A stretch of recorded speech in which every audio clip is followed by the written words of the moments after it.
On this week's 51%, infertility is a common experience, but you might not know that based on how little it's talked about. So today we're going to talk about it. We sit down with the editors of Infertilities, a new book sharing the realities, pains, and even joys of living with infertility. Infertility is something that isn't necessarily, even if you have a child or come to some sort of resolution, it's always still impacting your life. I'm Jesse King. It's all up next on 51%. I was standing around like one of those girls I had seen in a movie. The whole world was a movie back then. I had my sunglasses on, I wanted to be seen without seeing shy Lolita. I wasn't really in it, I didn't really get it. You're listening to 51%, a WAMC production dedicated to women's issues and experiences. Thanks for joining us. I'm Jesse King. Today we're going to be talking about infertility, who can have it, how it sometimes plays out, and most importantly, the impact it has on women and families. The CDC defines infertility as the inability to conceive after a year of unprotected sex, and according to its data, infertility impacts roughly 1 in 5 married women in the U.S. That number can make it sound like it's a woman's problem. And typically when we think of infertility, I think we tend to picture an older, usually white career woman realizing she waited too long to start a family. But as our guest today will tell us, infertility affects people of all genders, of all races. The World Health Organization says it impacts roughly 1 in 6 people worldwide. Every story about infertility is different, and a lot more people have one than you might think. It's just not talked about. Elizabeth Horn, Maria Novotny, and Robin Silbergleid try to remedy that and broaden our perspective on the issue in their new book, Infertilities, a Curation. All 3 women come to the subject equipped with personal experience after struggling to start their own families under varying conditions and at different ages. Horn specifically began using art to process her grief, and that ended up spawning The Art of Infertility, a project helping women share the realities, pains, and even joys of, quote, living with IF to help make an invisible disease, well, more visible. Horn says The Art of Infertility has launched 30 exhibits since 2014. Infertilities, a Curation is an extension of that, sharing some of the stories the 3 have encountered over the years. Particularly, we don't think about individuals who might have to undergo infertility treatment because they're a single parent by choice, or they are in a same-sex couple, or perhaps they were wounded in combat, or they have a disease like cancer or sickle cell anemia that might attribute to them needing assistance getting pregnant. So that was one of the things we were very conscious of in this collection of stories and artwork, is really displaying that huge array of perspectives and experiences that are actually, impacted by an infertility diagnosis. And Robin, if you want to add to that too, I think you would be a good person to chime in on that.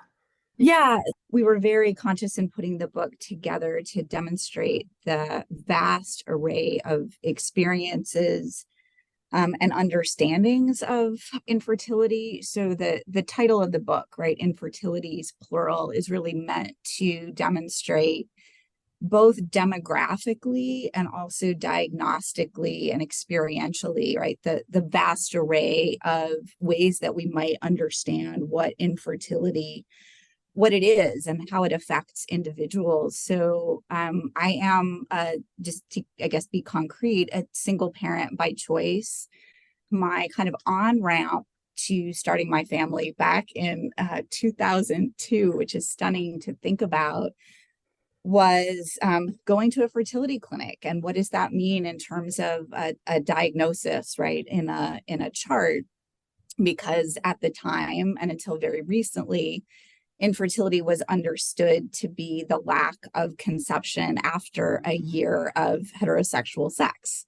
But what happens if you're not having heterosexual sex, right? Either because you are single, because you're asexual, because you're in, an LGBTQ partnership. So there are lots of ways that kind of behavioral descriptor doesn't track with actual lived experience in terms of individuals who are trying to get pregnant and sustain pregnancy. There's a really fabulous essay in our collection by the writer Jennifer Burney, who's talking about her attempts to conceive within a lesbian partnership. So she goes to the fertility clinic, and diagnostically, right, her reproductive endocrinologist says, okay, no sperm. So that equals male factor infertility. And while that's meant to facilitate her getting care, right, that's a code that says, okay, you can be here, you can access services. What ended up happening was her own kind of biomedical situation really wasn't explored. And it turned out she herself had difficulty sustaining pregnancy. So there was a kind of complexity to that situation that wasn't seen, right, given the initial kind of criteria of just a year of heterosexual intercourse not resulting in pregnancy. So studies have shown that infertility is a pretty common disease, but you say in the book that an estimated 61% of people diagnosed with it won't talk about it with their family and friends.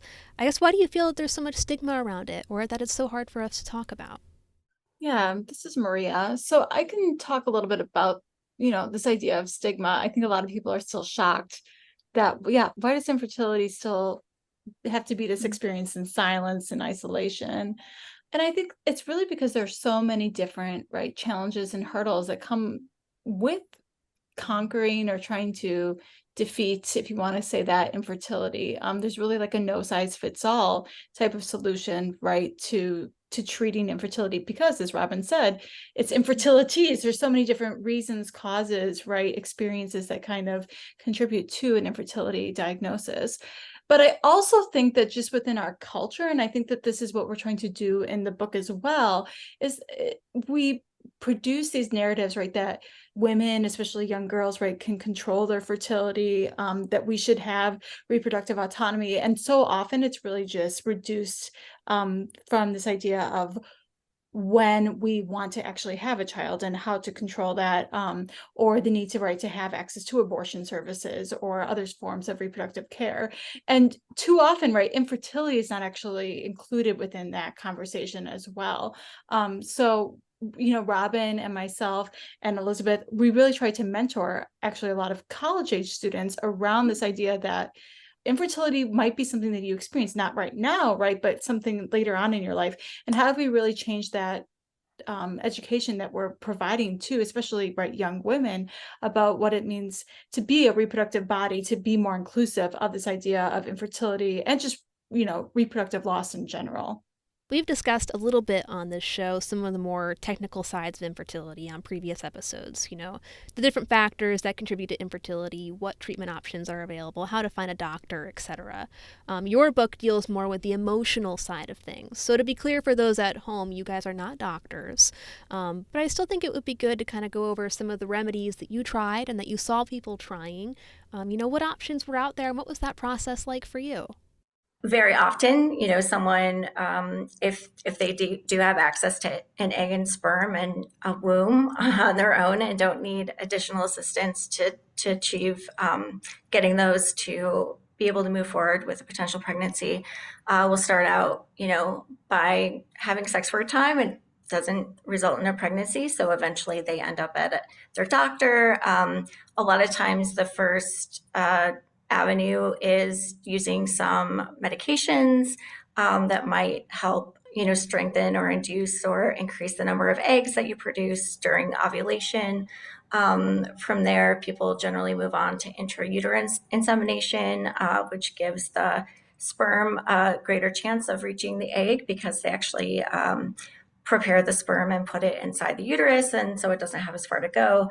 And they kind of take the better ones of the bunch, and then on to IVF, which would mean taking a lot of different medications to hopefully stimulate the ovaries to create a lot of eggs, and then either introduce the sperm in a petri dish or even injecting it directly into the egg. So those are some of the typical course of action when starting out, but not everyone has access to taking advantage of trying that because infertility coverage isn't mandated in the US. There are some states that mandate coverage, but you have to kind of be lucky enough to live in one of those states. So people don't necessarily have access to that care. And then if you get into third-party reproduction, whether you need, access to a sperm because you're a single mother by choice, or access to an egg and womb because you're a single male trying to get pregnant, or if you're a non-binary trans individual, there are a lot of people that need to access that kind of care. That's an additional barrier because each of those things takes more, potentially more financial support to achieve. And then, of course, there's adoption, which is a great option for a lot of people. That's something we hear a lot, right? Like, oh, why don't you just adopt? But it's much more nuanced than that. And adoption in itself can also be costly. Maria can definitely speak to that. She has personal adoption experience. Just having access to those different kinds of treatment is many times a barrier. And also, if you're in a partnership, kind of being on the same page as your partner at the same time. So everyone's kind of coming to this and processing their own grief throughout. And it can be difficult to kind of connect and be in the same place to make those decisions at the same time. The cost is a real factor in a lot of this. But also, if you're living in a state, for instance, like in my state of Wisconsin, which there is no mandate, it can also be a barrier in even receiving an infertility diagnosis for many individuals because they know that simply they can't afford any sort of fertility related treatment or coverage. And so that, again, I think speaks to the statistic. Like, we know that it's a 1 in 6 statistic, but we know that not everyone's actually getting diagnosed simply because they can't even access the fertility treatment and services. So it's a real health equity type of issue as well.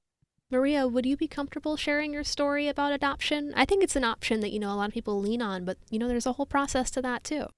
I'm happy to. So my husband and I got married young in our early 20s, and we got an infertility diagnosis rather young. So we were both 24, I believe, at the time. And I'll be honest, we didn't believe it. Like, I just was in denial about it, and thought that we would just magically get pregnant.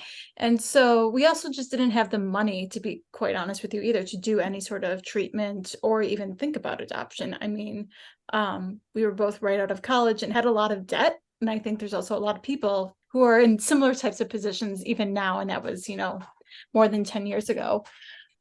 We spent a lot of time thinking about, what do we want? What was the reason why we were married? We really thought we wanted to be married, right, to have kids, but we really couldn't actually make that happen for many years. And it wasn't until we actually, finished graduate school, which is also where a lot of the Art and Fertility projects kind of sparked and ignited a lot of what we're doing now today, which I'm grateful for. But it wasn't until I was done that we decided ultimately that we really wanted to experience parenthood.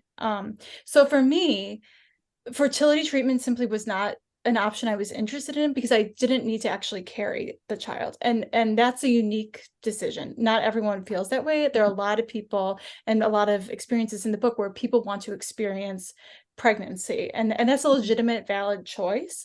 I just personally felt like I didn't need to do that. And my husband grieved his own emotions of not being able to see me pregnant, but it was still something that we came to that decision together, and ultimately decided that we wanted to adopt. And some of that, to be honest, is, we had a finite amount of money that we were able to save up, and we felt like we were going to put those chips in that basket because we felt like we might have more success because we had an unexplained infertility diagnosis. And that goes to what Robin said too, is we felt like if you were going to go down the fertility treatment, you don't know what you're going to find, what may work necessarily. And so I felt like I wanted to just have parenthood and do that. And so we went through adoption. And for us, it was a great experience, but you have to do your homework. You have to know which agencies you want to work with, and how they work and operate. There's a lot of agencies that are discriminatory against LGBTQ plus individuals or individuals that might not have a Christian orientation and raise those children in a Christian faith. So we wanted to be sure that we were going to choose an organization that was going to be as inclusive as possible. to whoever wanted to form their families. And so I really encourage people, adoption is a great route to go about. We were able to be at my child's birth, and at some of the prenatal appointments as well, which is unheard of. I have videos of my child's heartbeat, and I wasn't even at those appointments, but I'm able to show that to her, which is really a unique, amazing experience. But I will say, like, my journey to adoption took over 10 years, and it was a long process. So while I have a beautiful adoption story, there's a lot of hurt and a lot of sadness that came well before that. But it really made me work and process what I wanted as a parent, as a mother, and also what my husband and I wanted as a relationship, and what we wanted our child's birth experience to be like. So yeah, so it's a great option, but I do think it's not for everyone, and there's different cost benefits depending upon how people want to, experience motherhood, experience parenthood. We're speaking with Maria Novotny, Elizabeth Horn, and Robin Silbergleid about their book, Infertilities. I'd like to talk a little bit about, the psychological impacts of infertility. You mentioned in the book's preface, Elizabeth, that this can really take over your life. Research has shown that an infertility diagnosis brings about the same kind of stress reaction or emotional impact as diagnosis of other diseases like cancer or heart disease or an HIV positive diagnosis. And in a lot of those cases, while devastating, I think there are a lot more social structures in place to get support that you need. So, it's very, people hear their friend has cancer, they know what to do in general. Not that you have every answer, but people don't always know what to make of an infertility diagnosis. And I think people aren't as adept at being supportive of their friends and family. So that just leads to more isolation for the person dealing with infertility as they kind of try to navigate that and find the support they need. And also within partnerships, just the financial burden can be so high if you don't have access to care. Sex, can take on a whole different meaning of like this failure if you're not achieving a pregnancy. For a lot of couples, this is one of the first major crises that they deal with together. So you don't necessarily have that history of working through this kind of problem. So that can add to barriers as well. Yeah, and I would just say too, and Robin can maybe speak to this as well a little bit, this is Maria, that if you even look at the book itself, infertility is something that isn't necessarily, even if you have a child or come to some sort of resolution, it's always still impacting your life and your relationships. And I think even just the three of us here doing this book, I mean, Robin said like she started her journey, her fertility journey in 2002, and look, it's 2023 now. And we're continually still processing this, even though we've all come to our own quote unquote resolutions. I don't know, Robin, if you want to say more to that, but I think it's something that's unique to this book. Yeah, I mean, I think one of the things that we say somewhere in the book, right, is that the experience is temporally linear and emotionally like cyclical, right, that you can keep going through it. I would also say too, I mean, for me, it's been really kind of useful intellectually to think about solving the problem, right, in quotes, of infertility and having a child are separate things, right? So I have the two kids now that I always wanted.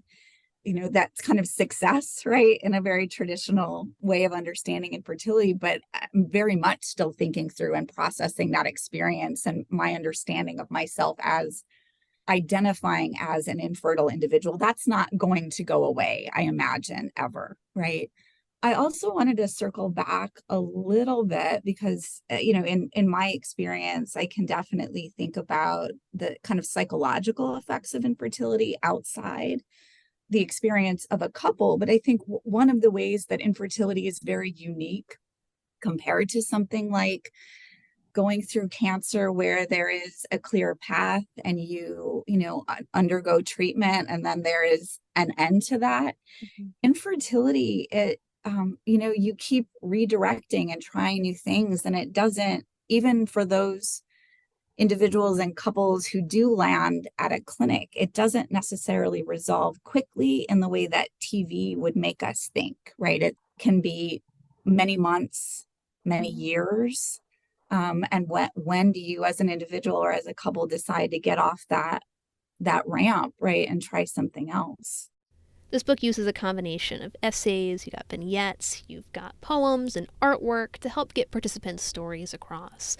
Elizabeth, you're a mixed media artist, and you've said that you relied a lot on that to process your grief. I guess, do you have any tips or advice for women out there who might be looking for some relief in that way too? How did you get started? Yeah, I think that what was really helpful for me in creating the art was, setting aside that time and place to actually process that grief. We're busy going about our days, and just sitting aside with some canvases and some paintbrushes and paint, and just having that soothing practice of gliding the paintbrush across the canvas or ripping up the paper and making the collage was really, really helpful for me. Just giving myself that grace and that space to kind of explore those emotions that I was having, and use that again as a way to show those nuances that you can't, easily share through speech sometimes when you're talking about a difficult experience. So we do have some art and writing prompts in the book that allow for people to kind of start to explore this if it's something they haven't done before, or if it's something that they would like to do more of. Just some simple things that are easy to do with, you don't have to have a lot of fancy art materials. We use things like magazines and Sharpies, and, just making it easy for people to pick up those tools that they already have available to them to make something around their experience that will give them that creative outlet and a tool to share their experience with others. We've mentioned that there's a lot of stigma around the subject. I guess when it comes to moving us forward and reducing some of that stigma, do you think it's a matter of talking about it more, or of the way that we talk about it? Or are there other factors that come into play with this too, like on the legal side, or mandating insurance coverage for fertility treatment? Yeah, absolutely. I think that I found a lot of strength when I started speaking out about my experience to others and learning they were also going through similar things, just to know you're not alone. And we certainly wanted to do this through the book, so that people, regardless of their situation, can find some story in the book that resonates with them and that they can see themselves in and they can draw strength from. So that's definitely helpful in being able to kind of come to terms with your own diagnosis and seeing it in others, and seeing one of the things too we touched on a little bit ago was just, the successes in infertility. We see a lot about infertility stories that result in a baby or result in an adoption and are kind of like the happy success story. But unfortunately, that's not everyone's outcome. Not everyone ends up parenting after infertility, whether that's something they choose to do eventually, or whether it's by circumstance and they've run out of options or funds or whatever it might be. So we really wanted to share those stories that are not the traditional success story, and show that, that's a valid outcome and a valid choice, and you're no less a family without a child. So really just sharing there are other ways to have an impact and leave a legacy and find value and worth and be happy after infertility. There's still a lot of sadness and loss, but success after infertility can look very different depending on who you are and what you've been able to pursue and what your outcome is. Can I just add a little bit? This is Robin. So, we talked a little earlier about the title of the book and our attempt to portray a range of experiences, but that really the educational project of the book is, kind of countering a lot of the kind of myths or preconceptions or assumptions around infertility, whether that's infertility is just a white woman's disease, right? When we know that statistically it's actually more prevalent among Black and brown women, right? Or that infertility is something experienced by couples, right? But we really wanted to convey experiences by single parents, LGBTQ folks. Actually, there's quite a number of LGBTQ contributors to our project. Pragmatically, if we understand infertility as a disease, right, it is afforded the same recognition as any other medical condition, so you can get time off work, right, for to pursue treatment. I mean, you need to be at the fertility clinic at 7 a.m. or you need to have an IVF cycle at 3 p.m. on this very particular date.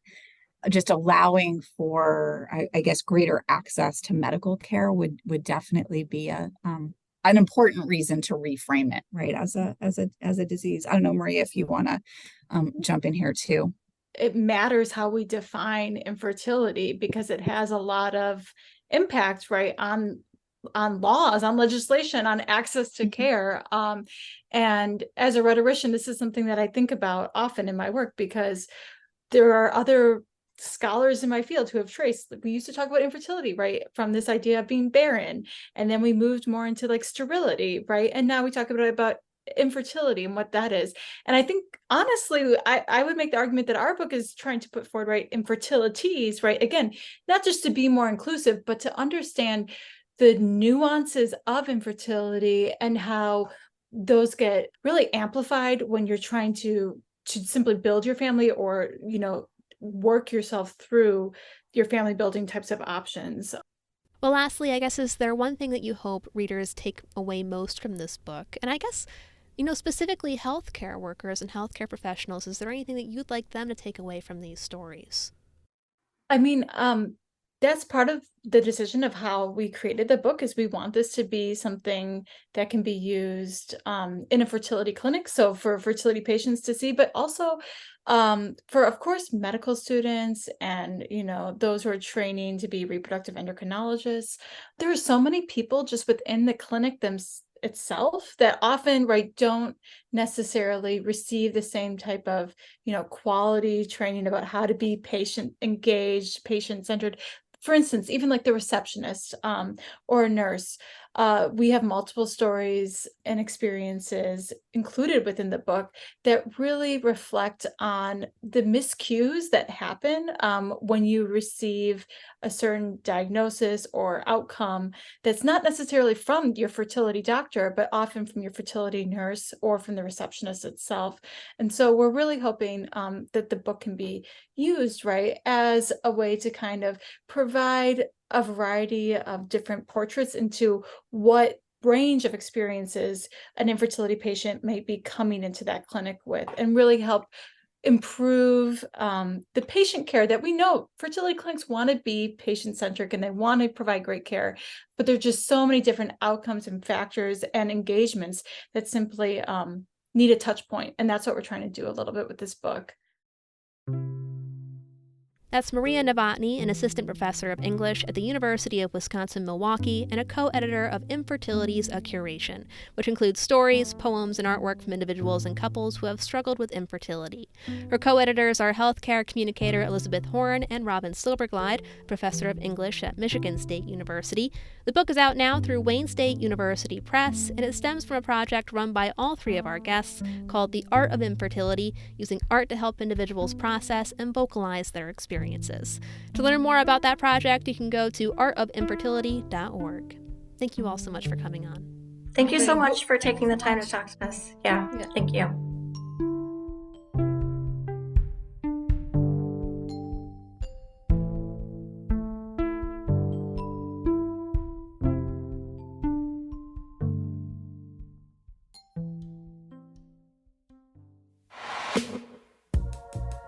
Thanks for listening to 51%. 51% is a national production of WAMC Northeast Public Radio in Albany, New York. It's produced and hosted by me, Jesse King. Our associate producer is Jody Cowan, and our theme is Lolita by the Albany-based artist Girl Blue. Just a reminder that you can listen to 51% anytime at WAMCpodcast.org or wherever you get your podcasts. And you can stay in the loop on all of WAMC's shows by signing up for our weekly newsletter, Airwaves, at WAMC.org. We hope you'll join us next week. Until then, I'm Jesse King, 51%. I was every single girl, I was nobody else, I was so sure of myself. I was 15 and a half, he was a hollow laugh. And I lost my cool somewhere along the way. The nightmare down the hallway, I had to learn how to look away.